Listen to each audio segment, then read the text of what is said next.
নমস্কার বন্ধুরা, আবার একটি আমাদের এই চ্যানেলে নতুন আরেকটি ভিডিও নিয়ে চলে এসেছি। আজকে আমরা এই ভিডিওতে দেখব যে আপনাদের যে ভোটার কার্ড রয়েছে, তো ভোটার কার্ডে আপনারা ডেট অফ বার্থ কিভাবে আপডেট করবেন সেটাই আজকে স্টেপ বাই স্টেপ প্রত্যেকটা স্টেপ আপনাদের সামনে তুলে ধরবো, যাতে করে আপনাদের বুঝতে সুবিধা হয় এবং আপনারা বাড়ি থেকে বসে মোবাইলে বা আপনাদের বাড়িতে ল্যাপটপেও করতে পারে। শুধু মোবাইলে করতে গেলে আপনাদের যে গুগল ক্রোম আছে সেই ক্রোম থেকে আপনাদের ডেস্কটপ মোড অন করে নিতে লাগবে।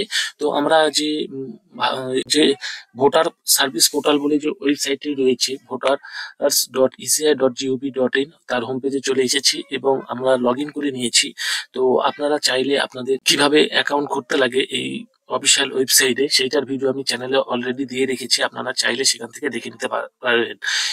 এবং ভিডিও শুরু করার আগে অবশ্যই বলে রাখছি, চ্যানেলে যদি আপনারা নতুন হয়ে থাকেন অবশ্যই চ্যানেলটিকে সাবস্ক্রাইব করতে ভুলবেন না। আর ভিডিওটি দেখে ভালো লেগে থাকলে, আপনাদের কোনো উপকারে আসলে অবশ্যই ভিডিওতে একটি লাইক। তো লগ ইন করার সঙ্গে সঙ্গে দেখবেন এখানে shifting registration and correction exciting rule বলে যে অপশনটি পাবেন, সেটাই আপনারা এখান থেকে ফিল ফর্ম 8 বলে যে অপশনটি পাবেন সেইটাতে ক্লিক করুন। তো এখানে ক্লিক করার পর এখানে আদার্স ইলেকট্রাল বলে যে অপশনটি পাবেন সেটাতে ক্লিক করবেন। ক্লিক করার পর এখানে আপনাদের যে ভোটার কার্ডটি কারেকশন করবেন সেইটার নাম্বার এখান থেকে সিলেক্ট করে দিয়ে দিবেন।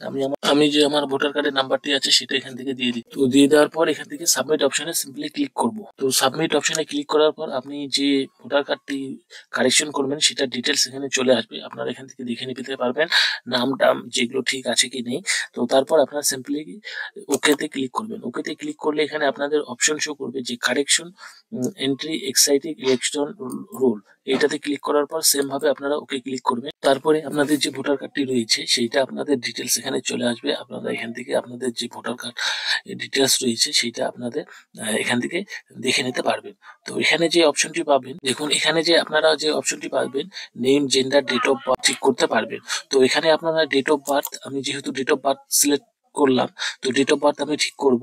তো সেম ভাবে আমি এখানে আরেকটা কথা বলে রাখবো, আপনাদের যে মোবাইল নাম্বারটি রয়েছে মোবাইল নাম্বারটা অবশ্যই আপডেট করবেন। কারণ আপনারা যদি এই ডেট অফ বার্থটা ঠিক করেন, দেখা গেল আপনাদের আগে কোনো মোবাইল নাম্বার অটোমেটিক দেওয়া আছে, তো আপনারা চাইলে অনলাইন থেকে ডাউনলোড করতে পারবেন না।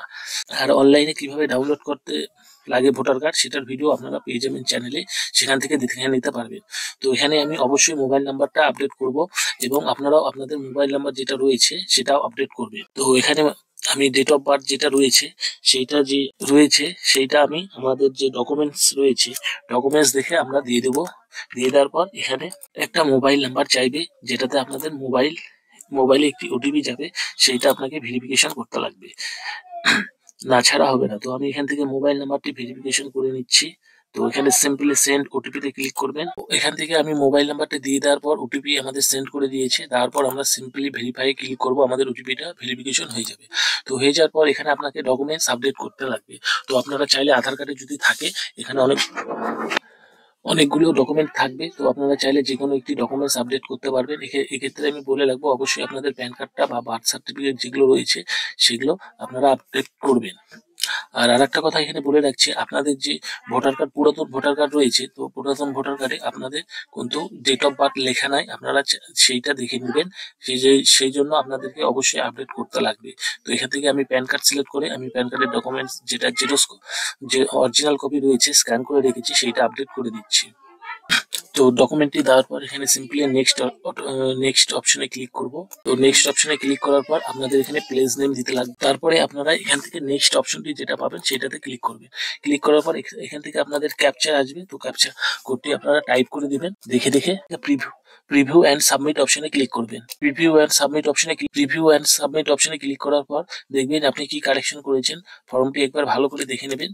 দেখে নেওয়ার পর এখানে সিম্পলি লাস্টে সাবমিট অপশন পাবেন, সেইটাতে ক্লিক করবেন। তো আমি এখান থেকে করে দিচ্ছি সাবমিট অপশনে ক্লিক। তো এখান থেকে আপনি শিওর করতে লাগবে যে আপনার ফর্মটি সত্যি সাবমিট করবেন কি করবেন না। তো আমি ইয়েস অপশনে ক্লিক করলাম। করে দেওয়ার পর আপনারা দেখতে পাবেন যে আপনাদের একটি নাম্বার দিয়ে দেবে, সেইটা আপনারা চাইলে ডাউনলোড অ্যানলোজমেন্ট অপশনে ক্লিক করে আপনারা সেখানে ডাউনলোড করেও রাখতে পারবেন, যাতে করে আপনাদের যে স্ট্যাটাস দেখার জন্য আপনাদের সুবিধা হয়। তো আপনারা চাইলে এইটা কপি করেও রাখতে পারবেন বা প্রিন্ট আউট করেও রাখতে পারবেন। তো বন্ধুরা, ভিডিওটি কেমন লাগলো অবশ্যই কমেন্ট করে জানাবেন। আর আপনাদের যদি অ্যাপ্লিকেশন করতে গিয়ে কোনো প্রবলেম হয়ে থাকে অবশ্যই আমাকে কমেন্ট করে জানাবেন, আমি যথাসাধ্য আপনাদেরকে চেষ্টা করব। তো আমরা নেক্সট ভিডিও নিয়ে আপনাদের সামনে আবার হাজির হব। আজ এই পর্যন্তই, নমস্কার, ধন্যবাদ।